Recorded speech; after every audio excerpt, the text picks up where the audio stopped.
Pag sinabing evangelism, ito yung patungkol sa dapat hindi lang natin alam na si Kristo ay dumating para iligtas tayo, kundi dumating siya para pagharian yung buhay natin. Pagka sinabing evangelism kasi, hindi lang pamamahagi ng salita ng Diyos, kundi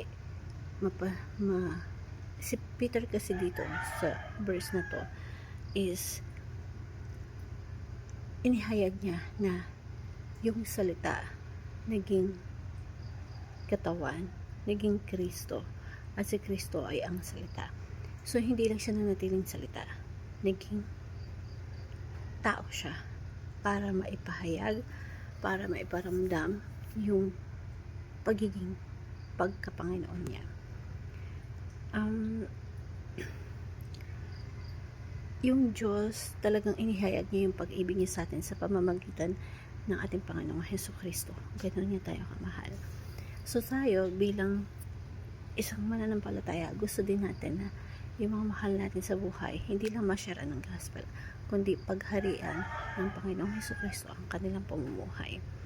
So, nung tayo'y makasalanan, si Kristo na namatay sa krus, yan yung incarnational. Yung evangelism kasi, incarnational, hindi nahihiwalay.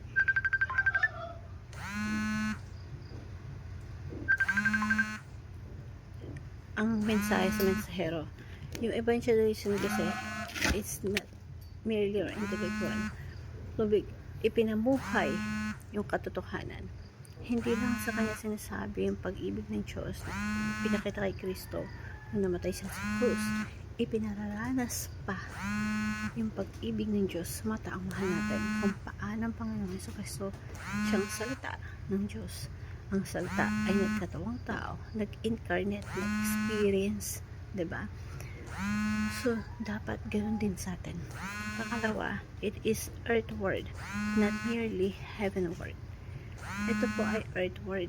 Ibig sabihin, pag sinabing eastward, patungo sa east. Pag sinabing westward, patungo sa west. Ibig sinabing earthward, patungo sa earth. So, yung evangelism, patungo talaga sa earth. Ano ibig sabihin? Minsan kasi pag-desisyon ng gospel, parang tinutukoy natin siya yung passport natin sa langit, na kailangan matatakan niya pagpunta tayo sa langit, pagpunta sa heaven. Ang emphasis natin, laging ganun. Papunta ka sa impyerno, here's the gospel, passport to Jesus para go to heaven. Para visa, papunta sa langit. Yun lagi yung emphasis natin, na kapag namatay ka, saan ka pupunta? Punta ka sa langit, punta ka sa impyerno. Ano ba talaga, diba?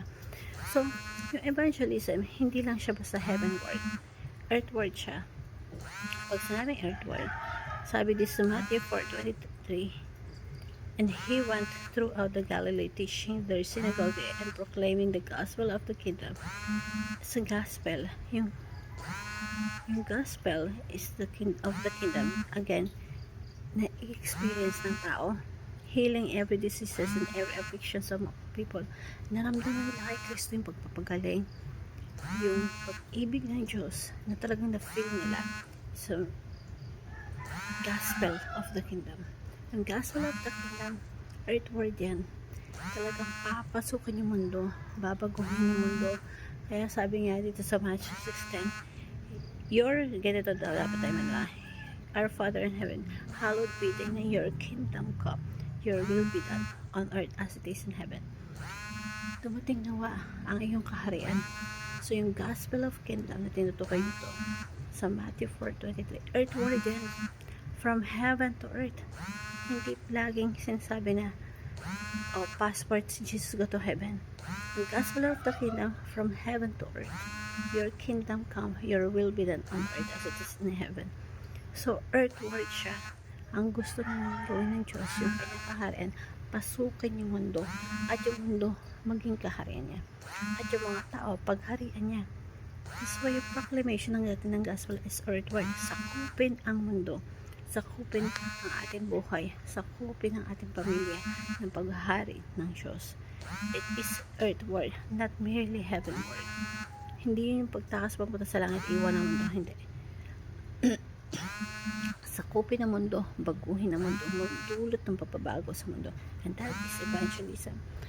Control the transformation sa ating buhay, sa ating pamilya, sa ating trabaho, sa lahat ng ating ginagawa. And number 3, it is about lordship, not merely about salvation.